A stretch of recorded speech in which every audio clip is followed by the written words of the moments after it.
Setiap sebagian teman-teman kita yang berpegang pada sunnah Nabi SAW sering mengatakan kita kembali kepada pemahaman salaf. Pemahaman salaf maksudnya sahabat. Salaf itu orang terdahulu. Dikatakan pesantren salafiyah, pesantren yang dulu, tradisional gitu kan. Jadi itu pemahaman kembali kepada salaful ummah. Hanya itu. Begitu dikatakan kembali kepada salaf, sahabat, oh ini kelompok salafi namanya.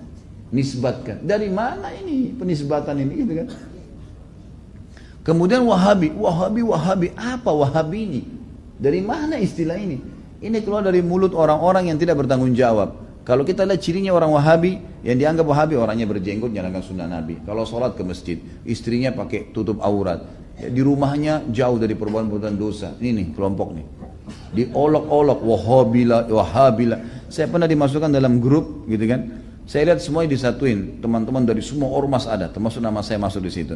Banyak, mungkin ada 80 atau 100 orang, ustadz, kiai dan seterusnya. Baru saya masuk di situ saya sudah baca. Ini banyak ustadz-ustadz Wahabi, dimain-mainin gitu, tulisannya pakai O. Wahabilah ini. Ini Wahabi ini suka tolak salawat, suka tolak zikir, suka tolak doa. Saya berpikir kalau saya mau tanggapin, ini 80 orang, 100 orang di situ, kemudian akan habis waktu saya menyita di situ. Sudahlah, saya keluar, minta maaf, saya nggak ada urusannya di sini, saya keluar. Karena yang bilang orang-orang yang pernah belajar di Saudi teman-teman benci sama zikir itu siapa? Anda yang fitnah itu. Gimana caranya? Orang yang belajar di Madinah, di Masjid Nabawi, di Mekah, zikir kepada Allah. Bahkan mereka paling banyak zikirnya kepada Allah. Mereka paling banyak zikir, tapi zikirnya pakai adab, nggak teriak-teriak, gitu kan? Nggak karang-karang. Apa yang Nabi SAW ajarin itu yang disebutin. Adab sama Allah, subhanallah, subhanallah. Dilakukan, bukan tidak dilakukan. Tapi tidak ada subhanallah, alhamdulillah. Dibayangkan main-main, Allahu, apa ini? Ini apa ini? Ini kalau di zaman Umar sudah diketuk semua kepalanya nih. Ngarang-ngarang gitu kan. Oh ini benci sama doa. Siapa yang bilang benci doa teman-teman sekalian? Antum nggak dengar tuh bagaimana Syekh Sudes berdoa sampai hampir 1 jam kalau sholat kunut. Itu dikatakan tuh itu pentolannya Wahabi katanya. Baik berdoa kunut 1 jam sampai orang semua pada menangis seluruh dunia. Antum bilang itu Wahabi. Ini subhanallah ini. Benci doa itu namanya ajib. Sesuatu yang aneh gitu. Bagi saya tuduhan-tuduhan yang tidak beralasan sama sekali. Nggak beralasan nih. Yang penting dari Saudi Wahabi gitu kan. Saya sampai waktu mau berangkat ke Saudi, awal saya mau belajar tahun 90, teman-teman ayah saya sempat titip pesan dari kota Makassar, Khalid, nanti kamu ke Saudi, ambil ilmunya tapi jangan jadi Wahabi.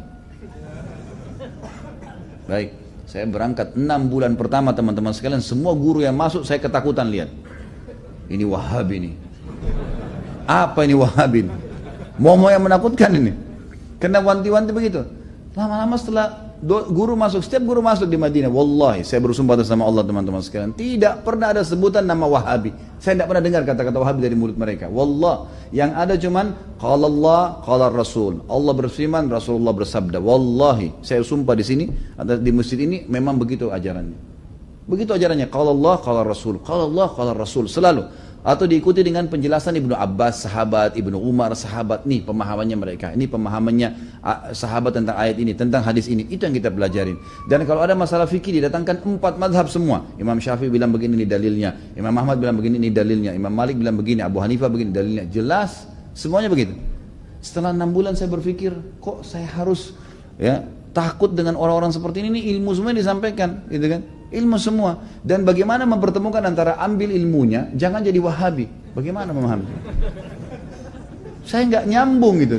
Gimana caranya? Gitu. Teman-teman sekalian, saya kasih jawaban secara akal sehat. Rasulullah SAW lahir di mana?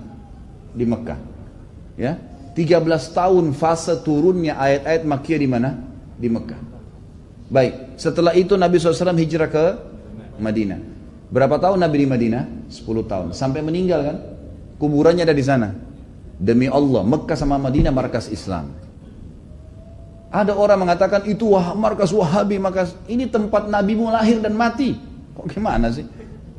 Lalu dikatakan itu ajarannya tidak benar, yang sesat. Padahal kalau kita duduk di majelisnya ulama, ini Rasulullah bersabda, ayat Al-Quran dalam surah ini, selalu itu.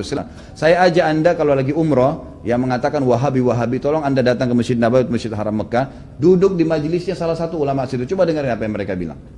Coba jangan, atau mau bertanya silakan. Pasti mereka jawab hukumnya kalau Allah berfirman surah ini, Rasulullah bersabda begini. Itu isinya.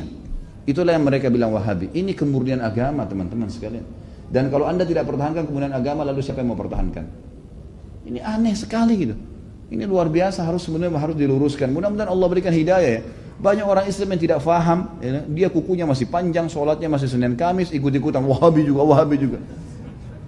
Bukannya belajar, bukannya nanya, malah ikut-ikutan. Ini fitnah di tengah-tengah kaum muslimin. Kata Nabi SAW, Yahudi terpecah 71 golongan. Nasrani 72, umatku 73, semuanya di neraka. Mampir neraka dulu, nanti masuk surga iya. Kecuali satu, nggak pakai lewat neraka masuk surga. Kata para sahabat sudah tanya, siapa itu ya Rasulullah? Apa kata Nabi? Yang berpegang pada sunnahku dan sahabatku. Nah ini yang selalu ditunjuk Salafi, Wahabi ini yang selalu berkata Rasulullah bersahabat. Ini orang yang berpegang pada kemudian Islam. Teman-teman sekalian, berhenti dalam masalah istilah-istilah seperti ini. Ini bahaya, memperpecah umat dan macam-macam. Saya lihat beberapa di cuplikan YouTube saya, ada kata-kata di bawah. Oh ini pentulannya Wahabi nih. Ah ini mungkin ISIS nih. Nah ini mungkin ini nih. Ah ini mungkin ini nih. Padahal orang itu tidak kenal saya. Bagaimana pertanggungjawaban dia hari kiamat di depan Allah? Coba nuduh saya, bisa ketemu sama saya minta maaf nggak? Kalau nggak ketemu, gimana coba? Saya bisa maafin, tapi dalam hukum Islam, kalau seseorang memfitnah saudaranya Muslim, menuduh sesuatu yang dia tidak punya ilmu, kan itu, sudah dimaafin pun pada orang yang melakukan orang-orang yang sedang difitnah, tetap hukum syar'i dia harus minta maaf. Kalau tidak, saya dapat pahala karena memaafkan, dia tetap dihukum sama Allah karena masih belum minta maaf. Variabelnya begitu kan? Hukumnya begitu. Orang mencuri, kan itu. Kemudian dia tidak kembalikan haknya orang, tetap dihukum, nggak bisa. Maka teman-teman berhenti dari fitnah ini. Kita ikut-ikutan. Ini dikatakan teroris, oh kita juga ikut-ikutan teroris semua. Ini garis keras, ini kita katakan garis keras. Belajar, kita punya mata bisa melihat, telinga bisa mendengar, hati bisa berpikir, bisa merenungi. Dengar dong dulu, gitu kan? Apa yang disampaikan? Kalau disampaikan benar, terima. Kan itu. Teman-teman yang dituduh dengan istilah ini hanya betul-betul kembali kepada kemudian Al-Quran dan Sunnah. Itu. Coba hadiri pengajiannya pasti selalu kalau Allah, kalau Rasul. Kalau Allah, kalau Rasul. Ini ajaran Islam teman-teman. Gak pernah ada perkataan kata kiai saya, kata guru saya, kata gini, kata gitu. Gak pernah. Anda boleh ikuti ceramah saya. Kalau saya pernah katakan ini kata si fulan ini sudah jauh. Kalau Allah, kalau Rasul.